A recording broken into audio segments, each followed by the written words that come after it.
Oke, baik, kita lanjutkan ke bagian ketiga ya, modul ketiga. Ini interpretasi data geokimia. Jadi memang yang akan dilakukan di modul ketiga itu berhubungan erat dengan data-data geokimia. Ini ada dua data geokimia yang digunakan di sini. Pertama ada data strip sedimen dan juga ada data hasil dari soil sampling ya. Nah, jadi kita akan coba melakukan apa istilahnya pengolahan sederhana dulu dari data geokimianya untuk mengidentifikasi anomalinya ya, penentuan ambang batas anomalinya, kemudian membuat peta anomali unsur ya, mau itu dari sim sedimen ataupun dari data soil sampling, kemudian melihat dengan kesesuaian dengan data geologi, geomorfologi dan geofisika ya, tetap tidak bisa kita lepaskan. Kemudian kita lanjut ke analisis perkiraan zona prospek utamanya gitu ya, zona prospek detailnya seperti itu. Nah, sebelum itu saya coba, wah salah nih, kok kayak begini ya. Nah, saya coba cari beberapa referensi mungkin bagi yang belum familiar dengan kegiatan soil sampling ataupun stream sediment sampling. Jadi stream sediment pertama ya, stream sediment sampling itulah kegiatan pengambilan sampel yang ada di daerah stream atau sungai ya, terutama di daerah-daerah eh, apa lokasi-lokasi di mana adanya endapan sedimen yang memiliki ukuran fraksi butirnya kisaran antara pasir sampai dengan lempung gitu ya. Jadi di kelokan-kelokan sungai biasanya atau di belakang bongkah-bongkah besar gitu ya, di bagian tepinya atau di bagian tengahnya.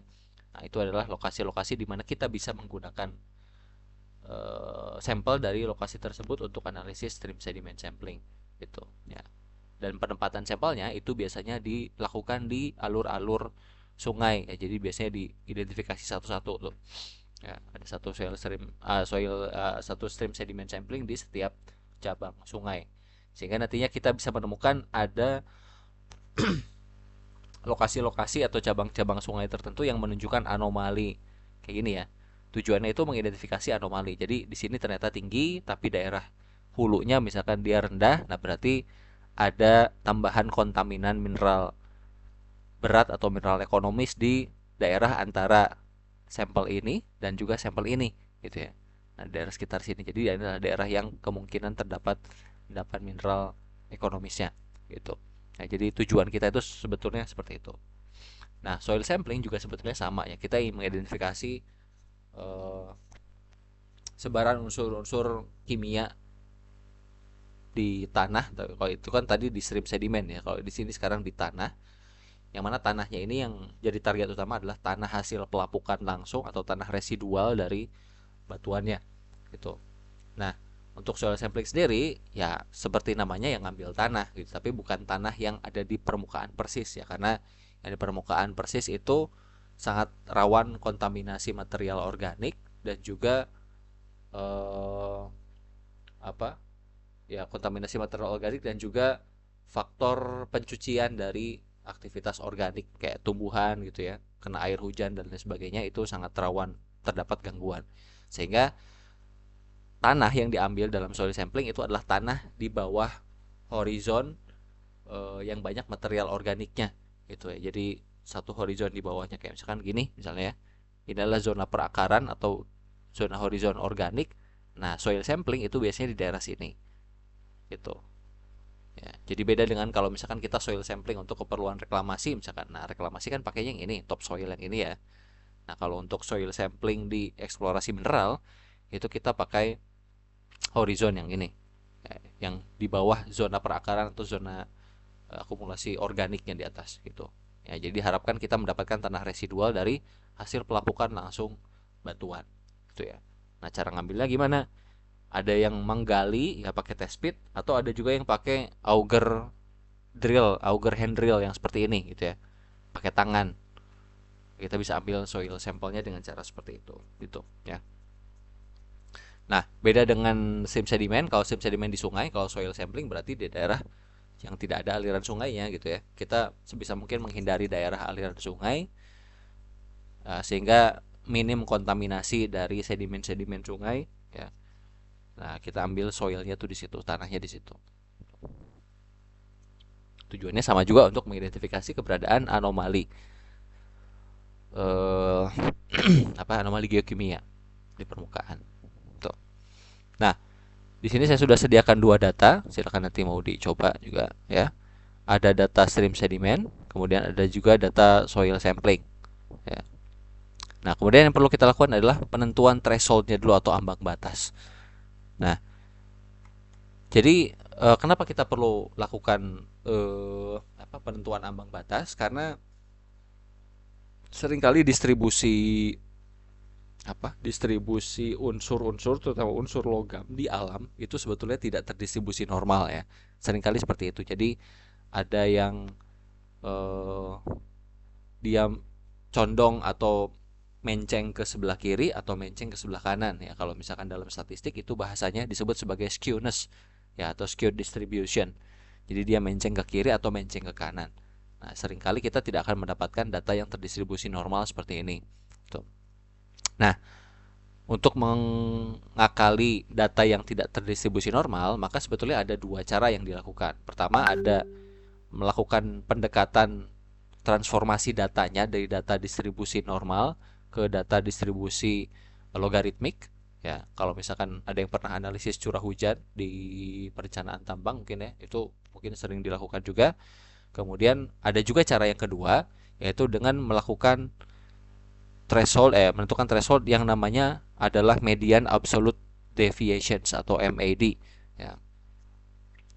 Nah, ya ini ya, MAD ya, median absolute deviations. Jadi kita akan menentukan deviasi dari absolute median dari data tersebut gitu. Nah, kita ambil contoh misalkan di stream sedimen. Saya sudah sediakan datanya ada 4, AU, AG dalam ppm, AS dan juga SB. AU, AG ini mineral logamnya, AS dan juga SB ini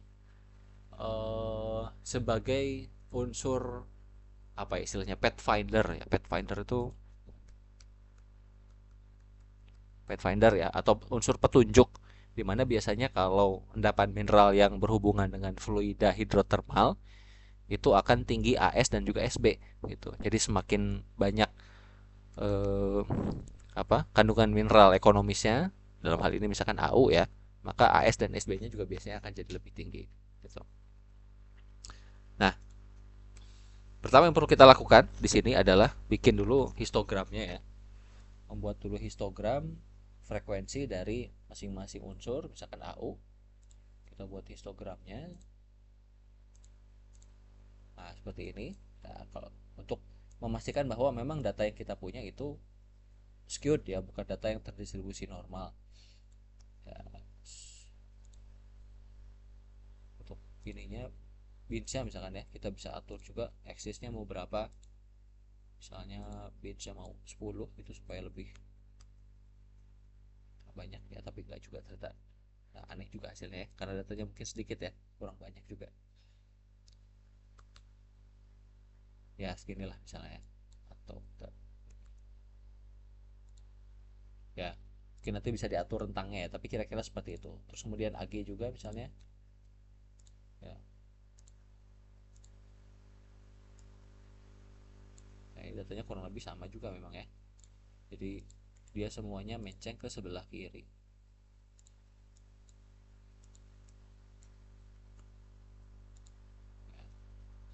Dan sebagainya itu. Nah, kalau menceng ke sebelah kiri berarti kan data dengan nilai, kalau di sini misalkan AU ya. AU-nya yang rendah itu lebih banyak dibandingkan dengan AU yang relatif lebih tinggi gitu. Ya, jadi secara umum ya biasa-biasa aja, mungkin kadarnya rendah, tapi ada beberapa daerah dengan kadar yang cukup tinggi, bahkan sampai 2, sekian ini lebih ya. Kalau kita lihat di sini juga di tabelnya ada yang sampai 2,84, ini cukup tinggi. Nah, pembuatan histogram ini kita lakukan di AU, AG, AS dan juga SB ya, keempat-empatnya.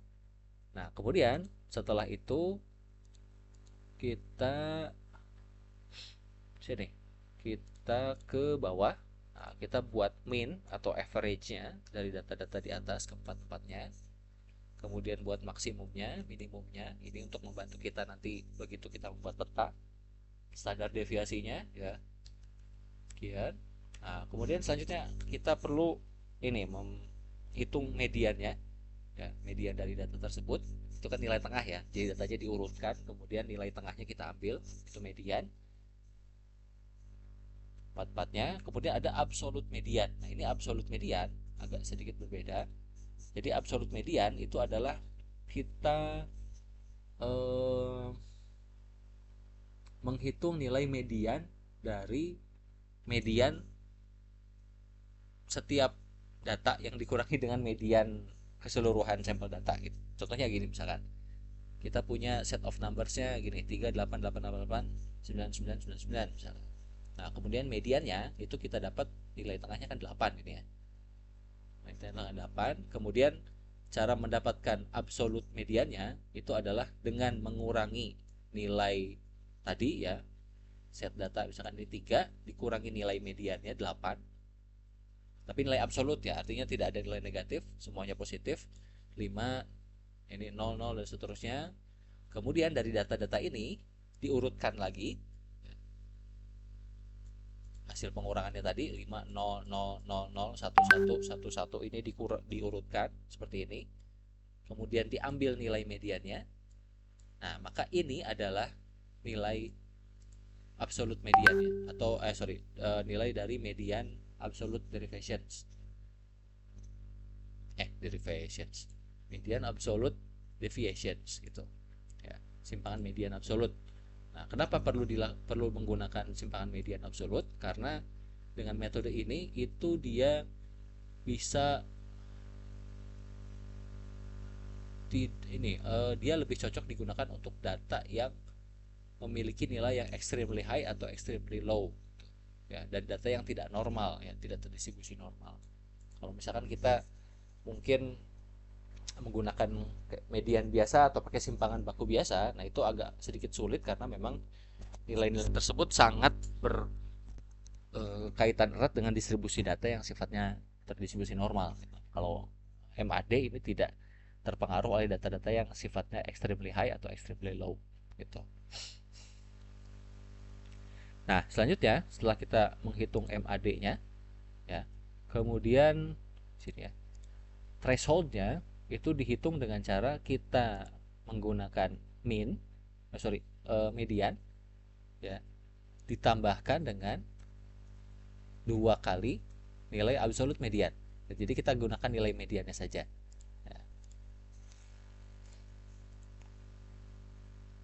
Kita tidak pakai min. Kalau misalkan threshold biasa, mungkin kalian juga bisa sambil baca-baca. Kalau misalkan pakai nilai threshold yang biasa, bukan MAD, itu biasanya kita menggunakan min ya, ditambah 2 kali simpangan baku biasanya. Nah, beda nilainya dengan yang ini. Tuh. Kalau misalkan 2 kali simpangan baku, kalau misalkan kita bicara soal distribusi normal misalnya ya, segini. Nah, yang dimaksud dengan 2 kali simpangan baku itu ya di sini sebetulnya. Yang diharapkan itu kan begini nilainya. Jadi thresholdnya itu di sini. Ini minnya itu sama dengan median kalau data itu distribusi normal. Ya. Nah, 2 kali simpangan baku itu ya di sini. Gitu. Ya. Nah, tapi karena datanya tidak terdistribusi normal, min dan mediannya itu berbeda, makanya kita gunakan nilai mediannya. Nah, kemudian ditambahkan dengan 2 kali nilai absolute median. Gitu. Ya, kita dapat nilai di threshold atau ambang batas. Nah, apa arti dari nilai ambang batas? Artinya bahwa misalkan AU ya 0,097. Nah, nilai yang berada di atas lebih dari atau sama dengan 0,097 itu dianggap sebagai anomali di situ ya, di daerah itu.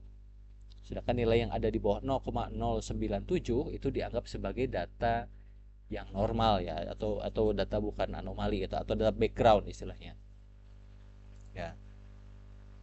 Kalau ya bisa data anomali atau data background. Ya. Data background itu yang berarti di bawah threshold atau di bawah ambang batas gitu. Ya. Nah, ini juga dilakukan analisisnya sama, dilakukan ke data soil sampling juga ya. Dapat MAD-nya sekian. Sudah. Nah, ini ada data northing easting-nya untuk nanti plot di software GIS ya. Nah, kemudian sekarang kita masuk ke sini, ke software JS. Ini daerah prospek yang kemarin kita hilangkan dulu. Nah, di sini sudah di eh, data-data tadi ya, diplot berdasarkan lokasinya. Kita lihat data-data stream sedimen itu ada di sungai-sungai atau cabang sungai. Ya, ini sudah saya tandai sih warnanya, tapi yang nggak apa-apa lah. Kemudian data soil samplingnya yang warna merah sini. Nah ini ya, merah-merah seperti ini. Tuh. Kita lihat data soil samplingnya itu jauh dari sungai ya. Diharapkan dia terhindar dari endapan sedimen. Tuh. Oke, sudah. Nah kemudian kita ke sini dulu, ke stream sedimen dulu.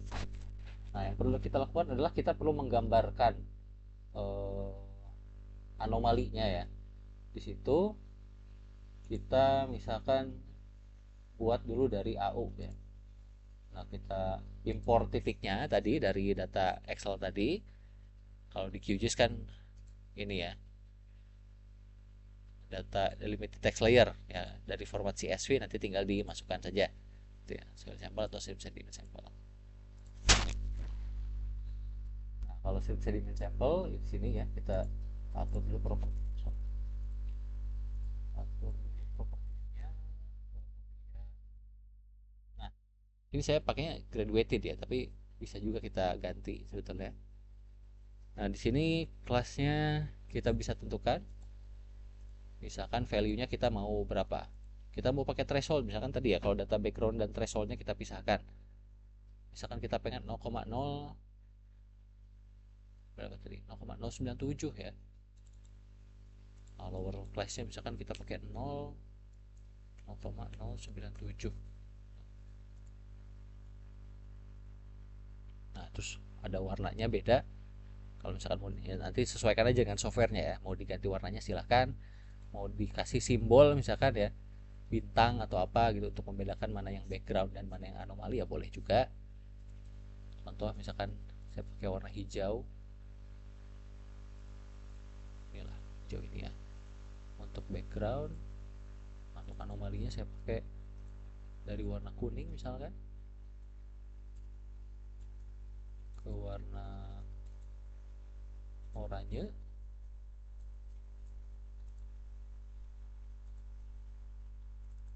kemudian ke warna apa lagi tadi, merah ya, kemudian yang paling tinggi misalkan warna ungu.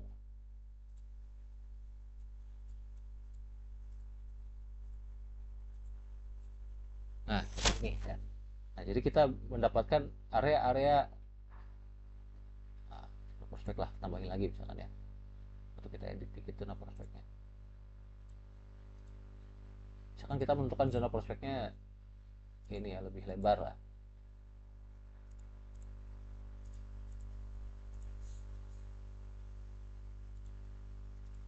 Ya seperti ini misalnya. Nah kita bisa melihat ada daerah-daerah yang punya anomali cukup tinggi ya. Ini data background, nah tapi daerah sini nih yang oranye-oranye ini ya, oranye, merah, ungu ya, kuning, ini adalah area-area yang punya nilai anomali tinggi. Tuh, cara penggambarannya bebas ya, mau misalkan berdasarkan warna boleh, atau misalkan mau pakai simbol kayak anomali misalkan pakai bintang ya boleh juga ya. Saya bebaskan aja, terserah nanti kalian mau menentukannya seperti apa. Itu ya. Nah, jadi di sini kita dapat data stream sedimen. Nah, tapi ingat bahwa stream sedimen itu kan sampel yang diambil dari sungai ya. Artinya tidak menggambarkan kondisi residual dari batuan yang ada di bawahnya persis gitu, tapi cuma menunjukkan zona-zona atau daerah-daerah yang mungkin punya uh, anomali. Ya misalkan sini. Nah, di sini oranye sorry, oranye sih. AU-nya berapa sih? Tes bener ya? Saya 0,097 ya. Iya, 0,097 itu. Nah, jadi memang berdasarkan thresholdnya, yang nilai thresholdnya memang semuanya anomali gitu ya. Nggak ada yang warnanya putih, warnanya hijau cuma sedikit sebelah sini doang. Ya, tapi ada beberapa yang cukup tinggi ya, lonjakannya cukup tinggi. Misalkan dari sini dari merah ke ungu, ya, ini kan cukup tinggi ya. Ada yang bahkan sampai 9. Tinggi banget ya, emang ada yang sampai 9 ya. Coba.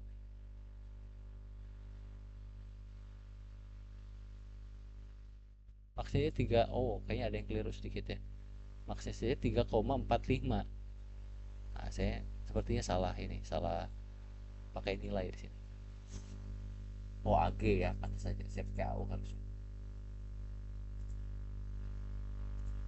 Nah, pakai AU, nah benar benar. Nah, dari AU saja itu kita bisa, nanti tinggal diatur aja ya ini nilainya seperti apa. Nah, ada nilai yang nilainya 0, ini kayaknya terlalu tinggi. Value-nya kita kasih value coba. Nah, ini lebih bagus ya. Hilangkan. Background misalnya 0,097. Setelahnya baru itu ya.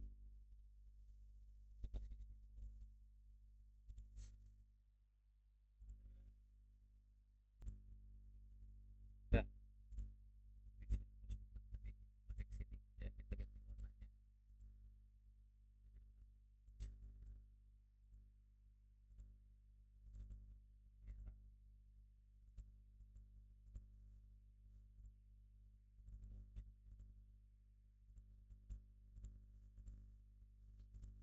Nah, seperti ini ya. Jadi kita bisa menemukan daerah dengan anomali yang di atas threshold 0,097 itu daerah sebelah sini ya, berdasarkan data strip sedimen. Itu satu ya. Nah, kalau data strip sedimen tentu saja tidak bisa kita interpolasi ya, karena dia cuma mewakili alur-alur atau sungai-sungai yang ada di daerah penelitian kita. Jadi tidak bisa kita interpolasi dengan IDW misalnya ya, gitu. Memang cuma areanya batasannya hanya di alur saja, dan juga memang karena dia merupakan sampel dari endapan sedimen juga ya, endapan sedimentasi. Nah, kemudian selanjutnya soil sample ya. Nah, ini sama juga sebetulnya ya. Kita punya harus melakukan pemrosesan dengan cara yang sama juga, soil sampling. Kita cari min max, median, absolute median, terus kemudian MAD-nya berapa ya. Di sini di AU saya dapat 0,0625 ya, kita gunakan threshold yang sama di sini. Kita gunakan threshold tersebut di sini di data soil sample. Saya pilih graduated untuk AU ya. Coba diklasify dulu. Nah, ada segini 0,0 berapa tadi? 625 ya. 0625. Jadi ini bisa kita hilangkan satu. 0,0625. Ini data background ya. Coba pakai warna putih lah misalnya. Kemudian yang ini sama, misalkan kita beri warna oranye juga, oranye. Jadi kita beri warna merah, sudah ada merah. Ini kita beri warna ungu. Nah, bisa, tadi ya bisa warna, bisa simbol boleh ya. Nah, ini kita mendapatkan data ini anomalinya tuh di sekitar sini ya. Jadi agak sedikit berkesesuaian juga dengan SIP sedimen ya. Kalau SIP sedimen identifikasinya daerah sebelah sini, mulai dari sini sampai ke sini ya.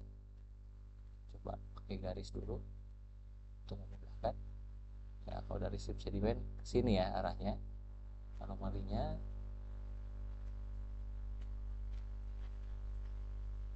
Nah, itu ini ya. Kalau oh ini gabungan, sorry gabungan ya. Nah, dari gabungan lah kita pakai aja gabungan ya, dari soil sample dan juga SIP sedimen. Nah, daerah prospeknya untuk detailingnya kelihatannya dari daerah sini gitu ya, berdasarkan data tadi. Nah, untuk memudahkan eh, proses pendefinisiannya, kita bisa menggunakan interpolasi ya. Kita bisa interpolasi dengan menggunakan IDW misalnya. Dari soil sample di ArcGIS juga ada toolsnya. Kalau di QGIS kita langsung saja ketik IDW di sini dengan data soil sample misalnya kayak AU ya, to the point, extendnya sejauh apa ya, kita pakai aja sejauh. Saya sebenarnya sudah buat juga AOI untuk ya, area of interest untuk biokimia ya, pakai itu aja.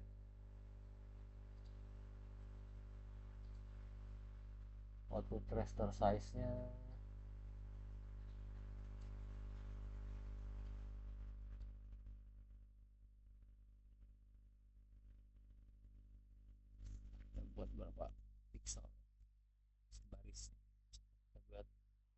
200 kali 200 temporary. Nah, memang perlu agak tricky ya kalau misalkan kita menggunakan IDW karena nah gitu kadang kita cuma membentuk lingkaran-lingkaran seperti ini, artinya kalau seperti ini nilai ini yang perlu diperbesar nih, nilai oke. Nih distance coefficient yang perlu diperbesar ya, cuma 5 lah misalnya.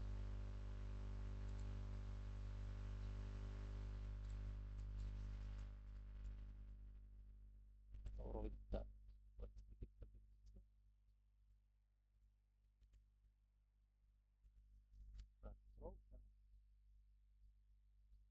ya. Kalau jadi buat seperti itu malah jadi agak aneh sebetulnya, ini tergantung trik. Jadi eh, pendekatannya kadang beda-beda ya, mungkin kalian nanti coba di ArcGIS akan sedikit berbeda tapi kurang lebih sama ya. Kita dari sini juga meskipun tidak kita interpolasi, sebetulnya dari data anomali tadi juga sebetulnya sudah kelihatan ya. Ada misalnya dulu, nah kurang lebih sama ya, dia mendekati daerah-daerah anomali di sekitar sini gitu, mau itu stream sedimen ataupun di soil sampling itu ya, kurang lebih seperti itu ya. Tapi kalau yang diinterpolasi itu yang soil sample ya. Nah interpolasi ini sebetulnya opsional saja ya, jadi kalaupun misalkan kita tidak pakai interpolasi terus kemudian langsung mendeliniasi saja dari sini juga tidak masalah, tapi tentu saja hasilnya interpretatif itu saja. Nah sudah ya, thresholdnya sudah, kemudian peta anomalinya sudah, nah, tinggal nanti dibuat layouting saja itu untuk tugasnya ya. Kemudian nanti di sini kita cek kesesuaian antara geologi, geomorfologi dan juga geofisika ya. Ini interpretasi lagi sifatnya. Jadi kita lihat dari sini ada kesesuaian atau tidak ya daerah anomali di sekitar sini. Kemudian kita overlay ya dengan daerah sini. Ya, daerahnya berada di mana? Misalkan batas antara anomali geofisika yang magnetik tinggi dengan magnetik rendah di sini ya. Dan berada di sekitar daerah struktur mayor, struktur besar regional yang ini. Terus kemudian kalau dilihat dari kelurusannya, nah density saja misalnya, ya dia berada di daerah dengan densitas kelurusan yang tinggi ya dibandingkan dengan daerah sekitarnya itu. Nah, jadi berdasarkan daerah tersebut maka berdasarkan data-data tersebut dan hasil interpretasi tadi kita bisa simpulkan bahwa daerah yang nantinya mau kita jadikan sebagai target utama detailing untuk eksplorasi adalah daerah yang nah, ini misalkan ya itu. Jadi output akhirnya adalah daerah prospek yang seperti ini juga sebetulnya. Nah, saya bikin lagi misalkan gini.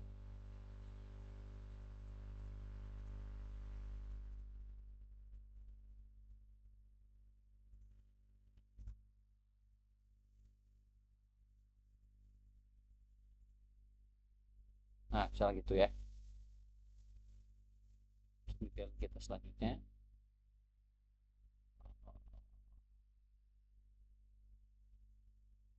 Saya hapus lama. Nah, ini ya. Jadi hasil akhirnya kita mendapatkan daerah untuk detailing di sini, gitu daerah prospeknya di sini. Ya.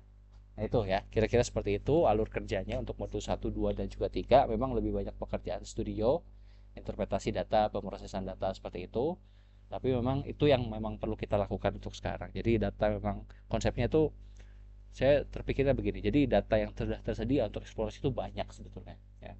Mau itu data yang sifatnya publik atau private, misalkan udah eksplorasi sebelumnya ya, data-data itu udah banyak. Tinggal bagaimana cara kita bisa mengolah data itu dan memvalidasi data tadi gitu. Sehingga nantinya kita bisa melakukan proses prospecting dan juga targeting dengan lebih baik berdasarkan data-data sekunder tadi gitu ya. Nah, itu kira-kira yang dilakukan. Nah, silakan dari sini nanti dikembangkan ya. Kira-kira kebutuhannya seperti apa, tapi garis besarnya seperti ini. Ini yang eh, ya istilahnya panduan yang saya berikan ya. Ya misalkan dari modul 1 apa saja yang dilakukan, outputnya apa, bikin peta apa saja. Modul 2 nanti bikin peta apa saja, data apa saja yang dipakai. modul 3 apa saja yang dilakukan ya, petanya apa saja, outputnya apa. Itu ya panduannya kira-kira seperti itu. Silakan nanti disesuaikan dalam bentuk kegiatan praktikumnya ya, tugas ataupun nanti untuk pelaporan praktikannya. Oke, terima kasih. Assalamualaikum warahmatullahi wabarakatuh.